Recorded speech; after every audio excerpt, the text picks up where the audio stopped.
Hello friends, welcome back to our channel. இந்த வீடியோவில் நாம் என்ன பார்க்க போகிறோன்னா, தமிழ் சான்றோர்களினுடைய சிறப்பு பெயர்கள் மற்றும் அது பற்றிய சில கூடுதல் தகவல்களை பற்றி பார்க்கலாம். வாங்க வீடியோக்குள்ளே போகலாம். இன்றைக்கி நம்ம பார்க்க போகிற சான்றோர் முதல்ல யாருன்னு பார்த்தீங்கன்னா ஆறுமுக நாவலர். அவருக்கான சிறப்பு பெயர்கள் என்னென்னு பாருங்கள். தமிழ் மறுமலர்ச்சியின் முன்னோடி, தமிழ் உரைநடையின் வேந்தன், தற்கால தமிழ் உரைநடையின் தந்தை, சுவடி பதிப்பின் முன்னோடி, நடை வித்தகர், வசன நடை கைவந்த வள்ளலார். ஓகேங்களா? இவ்வளோ சிறப்பு பெயர்கள் கொண்டவர் யாருன்னு பார்த்தீங்கன்னா ஆறுமுக நாவலர். ஆறுமுக நாவலர் தான் ஃபஸ்ட்டு தமிழ் இலக்கியங்களை பதிப்பதற்கான ஒரு அடித்தளமே இட்டவர் யாருன்னு பார்த்தீங்கன்னா ஆறுமுக நாவலர். அதனால தான் இவருக்கு இவ்வளோ சிறப்பு பெயர்கள். இந்த வசன நடை கைவந்த வள்ளலார் அப்படின்ட்டு பாராட்டியவர் யார் அப்படின்னு பார்த்தீங்கன்னா பரிதிமாற் கலைஞர். ஓகேங்களா? அதுக்கப்புறம் உங்களுக்கு ஒரு சின்ன கன்ஃபியூஷன் வரலாம். ஆறுமுக நாவலரும் தமிழ் இலக்கியங்களை பதிக்கிறதுக்காக வந்தவர் தான். சி.வை. தாமோதரனார், அதுக்கப்புறம் ஊவேசா, இவங்க எல்லாரும் எப்படி வந்தாங்க அப்படின்னா வெவ்வேறு காலகட்டத்தில் ஒரு சின்ன சின்ன மாற்றங்களை செஞ்சு வந்தாங்க. இப்போ ஃபஸ்ட்டு அடித்தளமிட்டவர் யாருன்னு பார்த்தீங்கன்னா ஆறுமுக நாவலர். அடுத்து ஒரு சுற்றுச்சுவர் மாதிரி எழுப்பியவர் யாருன்னு பார்த்தீங்கன்னா சி.வை. தாமோதரனார். கூரை வேய்ந்தவர் யாருன்னு பார்த்தீங்கன்னா ஊவேசா. ஓகேவா? இந்த மாதிரி 3 பேரையும் கம்பேர் பண்ணி சொன்னவர் யாருன்னு பார்த்தீங்கன்னா திருவிக்கா சொல்கிறாரு. இந்த மாதிரி ஃபஸ்ட்டு தமிழ் இலக்கிய பதிப்புக்கு அடித்தளமிட்டவர் யாருன்னா ஆறுமுக நாவலர். சுற்றுச்சுவர் மாதிரி எழுப்பியவர் யாருன்னு பார்த்தீங்கன்னா சி.வை. தாமோதரனார். கூரை வேய்ந்தவர் ஊவேசா. இதில் தான் கேட்டிருப்பாங்க தமிழ் பதிப்புலகின் தலைமகன் யாருன்னு பார்த்தீங்கன்னா சி.வை. தாமோதரனார். குரூப் 4ல் கேட்டிருப்பாங்க, பார்த்துருப்பீங்க. ஓகேங்களா? இவ்வளோ சிறப்பு பெயர்கள் உடையவர் ஆறுமுக நாவலர். அதுக்கப்புறம் ஆறுமுக நாவலர்ன உடனே நமக்கு வேறு என்ன ஞாபகம் வரும்னு பார்த்தீங்கன்னா வள்ளலார் அருளிய அருட்பா பாடல்களை மருட்பா என்று அழைத்தவர். வள்ளலார் அருளிய அருட்பா பாடல்களை மருட்பா என்று அழைத்தவர் யாருன்னு பார்த்தீங்கன்னா ஆறுமுக நாவலர். ஓகேங்களா? அடுத்து ஜி.யு. போப். ஜி.யு. போப்போட சிறப்பு பெயர்கள் என்னென்னு பாருங்கள். வேத சாஸ்திரி, பாடநூலின் முன்னோடி, செந்தமிழ் செம்மல், தமிழ் மொழிபெயர்ப்பு துறைக்கு அடிக்கோலியவர், இறந்தும் இரவாது வாழும் மாணவன், தமிழுக்கு நலம் அருளிய பெரியவர். ஓகேங்களா? இவர் பிரான்ஸ் நாட்டில் இருக்க எட்வர்டு தீவை சேர்ந்தவர். இவர் சென்னைக்கு சமய பணியை ஆற்ற தொடங்கியிருப்பார். ஓகேங்களா? சென்னைக்கு எந்த ஆண்டு முதல்ல வந்தாருன்னு பார்த்தீங்கன்னா 1841. இவர் சென்னையை வந்தடைய எத்தனை திங்கள் முழுசாக முடிஞ்சதுன்னு பார்த்தீங்கன்னா 8 திங்கள். 8 திங்கள் மீன்ஸ் 8 மாதம் அவர் பயணம் பண்ணி வந்திருக்காரு. ஓகேங்களா? இவர் சமய பணியை ஃபஸ்ட்டு எங்கே ஆற்றினாருன்னு பார்த்தீங்கன்னா சென்னையில் இருக்க சாந்தோமில், அதுக்கப்புறம் திருநெல்வேலியில் இருக்க சாயர்புரத்தில் போய் அவர் சமய பணியை ஆற்றியிருப்பார். அதுக்கப்புறம் இந்த லைன் பாருங்கள். தமிழ் மொழிபெயர்ப்பு துறைக்கு அடிக்கோலியவர் அப்படின்னா இவர் தான் ஃபஸ்ட்டு தமிழில் இருக்க நூல்களெல்லாம் படித்து சுவைத்து இதை ஏன் நம்ம ஆங்கிலத்தில் வெளியிடக்கூடாது அப்படின்ட்டு ஒரு ஐடியா தோன்றுனது இவருக்கு தான். அதுக்கப்புறம் தான் இவரை பார்த்து தான் நிறைய பேர் டிரான்ஸ்லேட் பண்ண ஆரம்பித்தாங்க.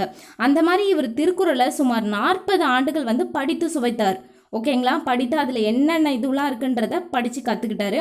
இவருக்கு தமிழ் கற்பித்தவர் யாருன்னு பார்த்தீங்கன்னா இவருடைய ஆசிரியர் ராமானுஜ கவிராயர். இவருக்கு தமிழ் கற்றுக் கொடுத்த ஆசிரியர் பெயர் யாருன்னு பார்த்தீங்கன்னா ராமானுஜ கவிராயர். இவர் அதன்படி திருக்குறளை எந்த ஆண்டு வெளியிட்டிருப்பாருன்னு பார்த்தீங்களா ஆங்கிலத்தில் மொழிபெயர்த்து 1886.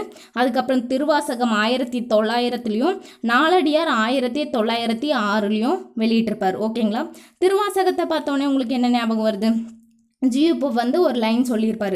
திருவாசகத்திற்கு உருகார், ஒரு வாசகத்திற்கும் உருகார் அப்படின்ட்டு கூறியவர் யாருன்னு பார்த்தீங்கன்னா ஜி.யு. போப் தான். இன்னும் ஜி.யு. போப்பை பற்றி நிறைய இருக்குது. அதெல்லாம் பார்த்துட்டே இருந்தால் இந்த வீடியோ டைம் போயிட்டே இருக்கும். ஓகேவா? அதுக்காக தான் கொஞ்சம் சிம்பிளிஃபைடாக முடிச்சுக்கிறேன்.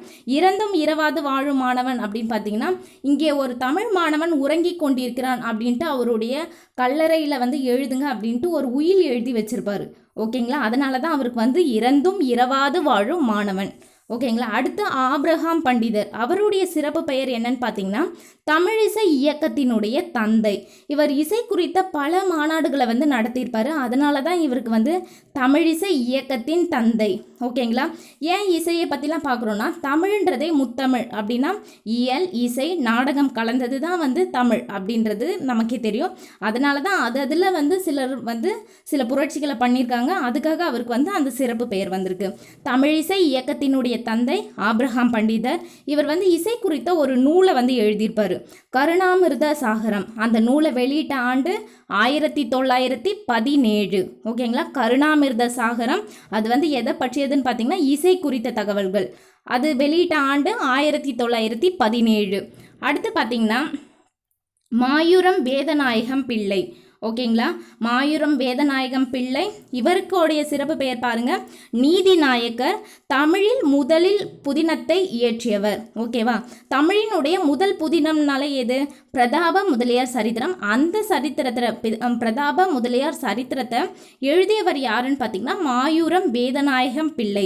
அதனால தான் தமிழில் முதல் புதினத்தை இயற்றியவர். நீதிநாயக்கர்னு ஏன் சொல்கிறாங்கன்னு பார்த்தீங்கன்னா இவர் வந்து ஒரு நீதிபதியாக இருந்திருப்பார். நமக்கே தெரியும் நீதிபதியில் வெளியிடுற தீர்ப்புகள் எல்லாமே வந்து ஆங்கிலத்தில் தான் இருக்கும்னுட்டு. அதை எல்லாத்தையும் வந்து முதல்ல தமிழில் வந்து டிரான்ஸ்லேட் பண்ணி வெளியிட்டவர் பார்த்தீங்கன்னா இவர் தான். அதனால தான் இவர் வந்து நீதி நாயக்கர் அப்படின்ட்டு சொல்கிறாங்க. அடுத்து பாருங்க, பம்மல் சம்பந்தனார். ஓகேங்களா, இவருடைய சிறப்பு பெயர் தமிழ் நாடக கலையின் தந்தை, தமிழ் நாடக உலகின் பிதாமகன், தமிழ் நாடகங்களை முதலில் உரைநடையில் எழுதியவர். ஓகேங்களா, பம்மல் சம்பந்தனார் கிட்டத்தட்ட 94 நாடகம் கிட்ட எழுதியிருக்காரு. அதனால தான் நாடக கலையினுடைய தந்தை, நாடக உலகினுடைய பிதாமகன் அப்படின்னு சொல்லியிருக்காங்க. இவர் முதல்ல எழுதி அரங்கேற்றிய நாடகம்னு பார்த்தீங்கன்னா புஷ்பவல்லி. ஓகேங்களா, புஷ்பவல்லி அப்படின்ற நாடகத்தை தான் வந்து முதல்ல எழுதி அரங்கேற்றியிருப்பார். தமிழ் நாடகங்களை ஒரு உரைநடை ஃபார்மேட்டில் எழுதினவரும் இவர் தான்.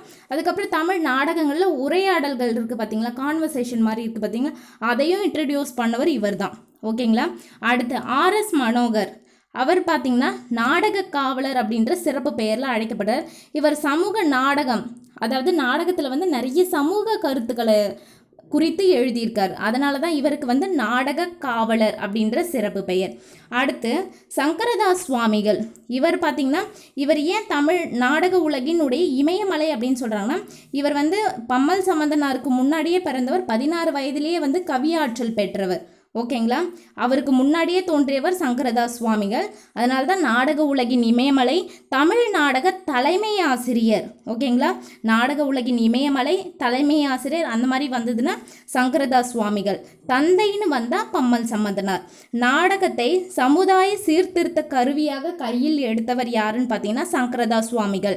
நாடகங்கள் வாயிலாக பக்தி ஒழுக்கத்தை புகுத்தியவர் யாருன்னு பார்த்தீங்கன்னா சங்கரதாஸ் சுவாமிகள். இவர் கிட்டத்தட்ட ஒரு 40 நாடகம் கிட்ட எழுதியிருப்பார். 16 வயதிலேயே வந்து கவியாற்றல் பெற்றவர். நாடக உலகின் இமயமலைனா சுவாமி, இமயமலையில் தான் வந்து சுவாமி வந்து தவம் பண்ணிட்டு இருக்கிறாங்க அப்படி ஞாபகம் வச்சுக்கோங்க. நாடக தலைமை ஆசிரியர்ன்றவர் ரொம்ப உயர்ந்தவர், அப்போ அவர் சுவாமிகள். ஓகேங்களா, சம்பந்தனார் அப்படின்றவர் தந்தை பிதாமகன். ஓகேங்களா, அடுத்து காந்தியடிகளை பற்றி நமக்கே தெரியும், நிறைய விஷயம் ஐயனம்லாம் படிச்சிருப்போம். இதில் வந்து அவருக்கான சிறப்பு பெயர்கள் என்னென்னு பாருங்கள். தேசப்பிதா, மகாத்மா, உலக உத்தமர், இந்தியாவின் தந்தை, ஈகை சிகரத்தின் உச்சியில் நின்றவர். இந்த ஈகை சிகரத்தின் உச்சியில் நின்றவர் யார் அப்படின்ட்டு ஒரு தடவை TNPSC கொஷினில் கேட்டிருக்காங்க. அவர் யாருன்னு பார்த்தீங்கன்னா காந்தியடிகள். ஈகை சிகரத்தின் உச்சியில் நின்றவர் யாருன்னு பாருங்கள், காந்தியடிகள். ஓகேங்களா, தேங்க்யூ ஃப்ரெண்ட்ஸ். இந்த வீடியோ உங்களுக்கு பிடிச்சிருந்தா லைக் பண்ணுங்கள், கமெண்ட் பண்ணுங்கள், அண்ட் ஃப்ரெண்ட்ஸ்க்கும் ஷேர் பண்ணுங்கள். மறக்காமல் சப்ஸ்கிரைப் பண்ணுங்கள். தேங்க்ஸ் ஃபார் வாட்சிங்.